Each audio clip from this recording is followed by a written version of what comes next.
Guys, welcome to my YouTube channel. My name is Ruth Kerubo and this is Stage Crest International. So we're still unraveling the mysteries around mental health, and this is the fourth video in that series. So I wanted to look at the A to Z solutions to mental illness. So the first one that I said is to accept. Yeah, accept that you're having a mental illness. Some yeah, I know the stigma comes, but you have to accept that is the state you're in, and you're accepting who you are, or if it's someone affected, you're accepting who they are and for who they are. Mm. And from there, start working out. You get to acknowledge your feelings. After you've acknowledged your feelings, you start affirming, those fears. For example, if you're fearful, you start saying, I'm fierce, I'm fearless. Yeah, yeah. Another thing is avoid intoxicating stuff. This includes all the burden, the baggage that you're carrying. It could be relatives, friends, substances, whatever is intoxicating. Kindly quit it, avoid it. Yeah. Sometimes you can decide to avoid the trigger. Is about being kind, being truthful, being honest. Sometimes some of the problems or reasons why we break down is because we don't say the truth, and you're forced to use a lie to defend the lie, and the cycle goes on, and you have guilt. So after some time, you get a mental breakdown. At times, because you are so quiet, you use a lot of energy when you're not kind. Maybe you're hating on someone. Just be kind, be authentic. Sometimes you try to fake. They say fake it till you make it, but it has its consequences. Yeah, karibu. So we tend to fake it, and in the process, we get a mental breakdown. Another thing is you need to believe in your capabilities and abilities. Yeah, most people don't believe in themselves, and that's why they have a mental breakdown. Okay. Another thing is about setting boundaries. Boundaries are so important. Yeah, they help you to live a healthy life. You can say that no one should cross this line. Yeah, you have those boundaries, healthy boundaries. You consult when you are in a dilemma. Get to consult authorities that can help you. Another thing is about cognitive strategies. Yes, most battles are won in the mind, so you need to come up with a cognitive solution or strategy. You get to conceptualize it and use it to cope. It could be breath work, it could be maybe, what do we call it? Intellectualization, though that is more of a psychological detour. You can get to solve most problems in the mind. Hello. Yeah. To cry. Yeah, crying can be therapeutic. Yeah, so get to cry. Schedule crying. I remember last year, people used to say there's no cry until it's New Year's Day. So people cried. Yeah, you can also schedule maybe crying every night, though that's not that healthy, or maybe at the end of the night, or weekends, or okay, for me, my crying schedule. Every birthday, I must cry. I cry because I'm triggered by a lot of things. Um, like the loss of grandfather. I've never wrapped my head around it. Yeah, my maternal grandfather. I loved that man so much. So for me, I cry every birthday, and every May I must cry because of that man. He died in May 2012. So I usually cry.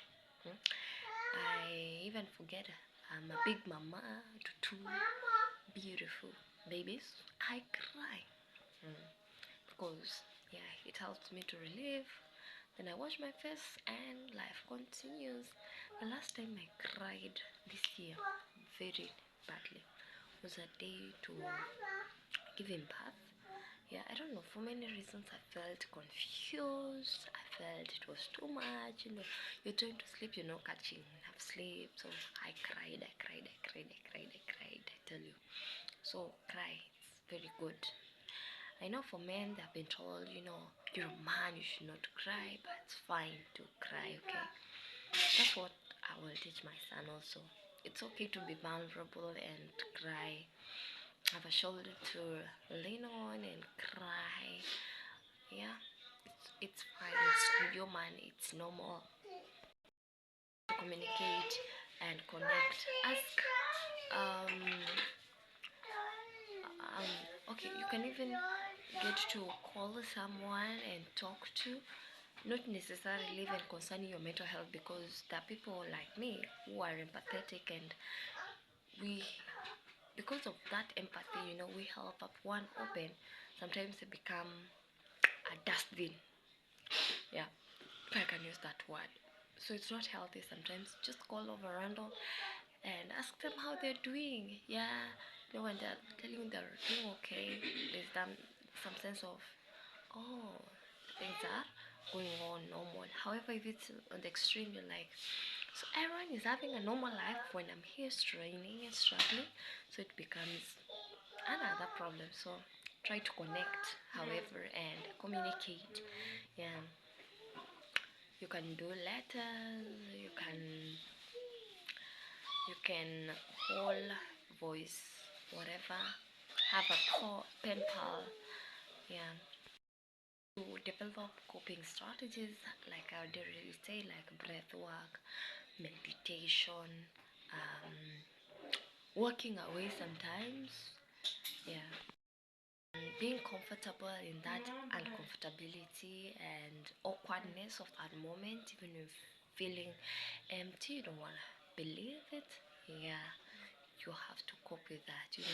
In any case, the world will still continue, so it's up to you. Do you, the world will do itself. To embrace your uniqueness and your abilities. um Peace, conflict, there's the dilemma of peacekeepers. Sometimes you want to keep peace, you don't want to hurt even a fly. mm?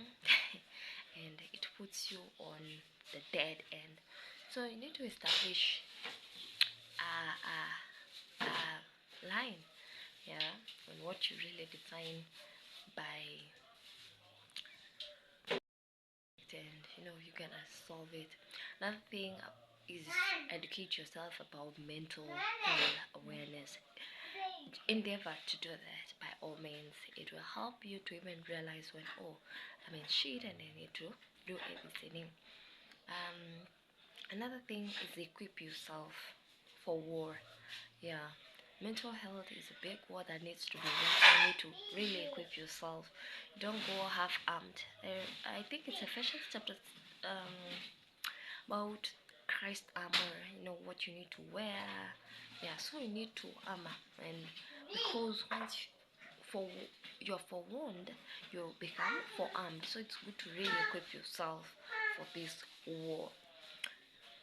Another thing is get to embrace your healing journey, which is so unique to you. Your journey is not my journey. Your story is not my story, even if they can sound similar or relatable. They're different stories. So you need to know how to take a break, to focus on things that you love. It could be that hobby like gardening, fishing, drawing, whatever you find therapeutic. Just focus on that. I know sometimes it's very hard to concentrate. You can lose interest even in things that you so much love, but you try to distract yourself by focusing on things that matter. Yeah, it could literally mean like doing a social media detox, whereby you're not being intimidated by the display. Sometimes it's fake.